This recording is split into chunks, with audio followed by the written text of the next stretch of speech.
musmos naman na magkapatid ang patay sa lungsod ng Davao. Sunog po yan. Naiwan sila sa kanilang bahay na walang kasama.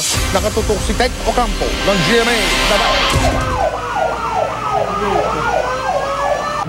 Pahirapan ang pag-apula ng mga bumbero sa sunog na ito sa lungsod ng Davao kaninang madaling araw. Ang mga residente, kanya-kanyang bitbit na mga may sasalbang gamit. Pila ka mo kanak ni Manali, sir? Ha? Pila? Si Rodel Gales, sinubukang pang pasukin na nag-aapoy nilang bahay. Naiwan daw kasi sa loob ang kanyang dalawang anak. Pero pinigilan siya ng mga rescuer dahil sa laki ng apoy. Matapos maapula ang apoy, natagpuan ang katawan ng kanyang mga anak na sina Angeli, 3 taong gulang, at Rodel Jr., 1 taong gulang. Ang 5 taong gulang at panganay na anak nilang si Angela, ligtas matapos matulog sa bahay ng tiyahin.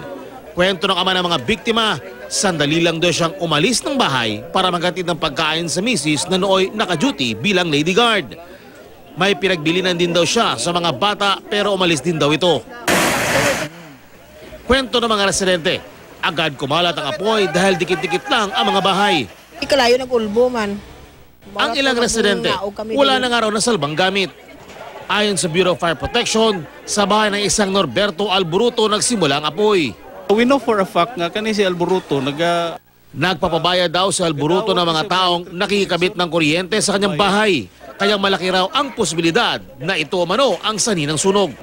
Sinisikap pa ng GMA News na makuha ang panig ni Alboruto na hindi pa matunton sa ngayon. Tumagal na 1 oras at 40 minuto ang sunog bago naapula. Nagsagawa agad ang mga opisyalis ng barangay ng listing para sa apektadong residente para magbigyan ng tulong.